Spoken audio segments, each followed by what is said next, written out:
दोस्तों, इस वीडियो में हम आपको बताएंगे असदुद्दीन ओवैसी के बारे में। असदुद्दीन ओवैसी एक ऐसा नेता है जो ऑल इंडिया मजलिस इत्तेहादुल मुस्लिमीन पार्टी के सुप्रीमो हैं, यानी राष्ट्रीय अध्यक्ष हैं।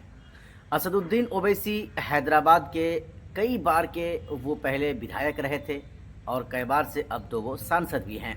और असदुद्दीन ओवैसी की पार्टी एक ऐसी पार्टी है जो हमेशा मजलूमों की आवाज़ बनती है, जो हमेशा मुसलमानों की आवाज़ बनती है, जो हमेशा दलितों और अति पिछड़े लोगों की आवाज़ बनती है।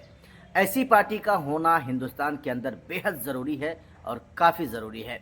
हालांकि असदुद्दीन ओवैसी की पार्टी के नाम में ऑल इंडिया मजलिस इत्तेहादुल मुस्लिमीन पार्टी है, यानी नाम के एंड में मुसलमान शब्द लगा हुआ है।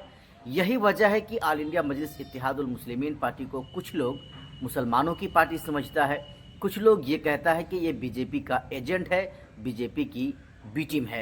हालांकि असदुद्दीन ओवैसी का सोच और एमआईएम पार्टी का सोच उससे अलग है, जैसा उनके बारे में लोग सोचते हैं। असदुद्दीन ओवैसी हमेशा खुलकर बोलते हैं। अगर आप सोशल मीडिया से जुड़े हुए हैं, अगर आप व्हाट्सएप, फेसबुक और यूट्यूब से आपका लगाव है, तो आप असदुद्दीन ओवैसी के भाषण को ज़रूर सुने होंगे। असदुद्दीन ओवैसी एक परिपक्व नेता है हिंदुस्तान की राजनीति में। असदुद्दीन ओवैसी की ज़ुबान का मुकाबला कोई नहीं कर सकता।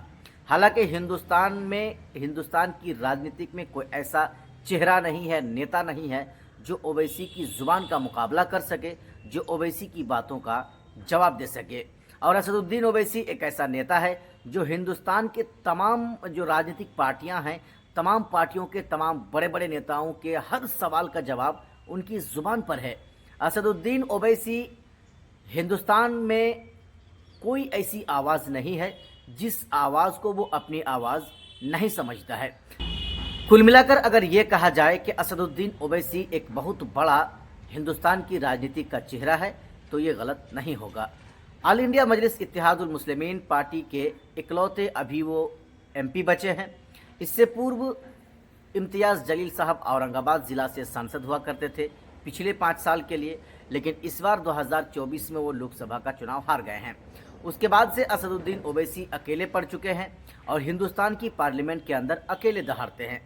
ओवैसी के साइड में कोई हो ना हो उससे कोई फ़र्क नहीं पड़ता। ओवैसी जब बोलता है तो फर्राटेदार बोलता है, ओवैसी जब बोलता है तो लाजवाब बोलता है, ओवैसी जब बोलता है तो वो संविधान के मुआफिक बोलता है, संविधान के खिलाफ बोलता ही नहीं है। हाल ही में संभल के जामा मस्जिद, शाही जामा मस्जिद को लेकर जो विवाद हुआ, उसको लेकर के असदुद्दीन ओवैसी क्या कुछ नहीं कहा सोशल मीडिया में आकर, क्या कुछ उन्होंने नहीं कहा।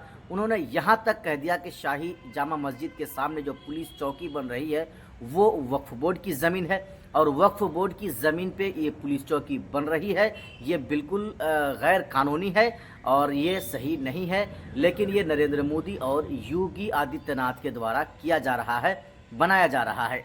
असदुद्दीन ओवैसी साहब ने वक्फ संशोधन बिल को लेकर के वो सुप्रीम कोर्ट भी गए हैं।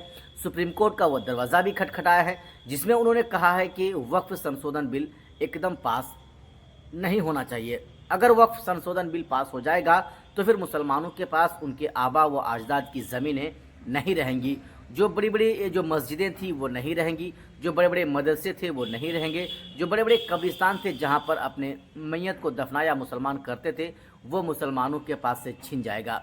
कुल मिलाकर दोस्तों, अगर आप एमआईएम पार्टी के चाहने वाले हैं और ओवैसी साहब के बारे में आप अच्छा सोचते हैं, तो आप हमारे इस वीडियो को लाइक करें।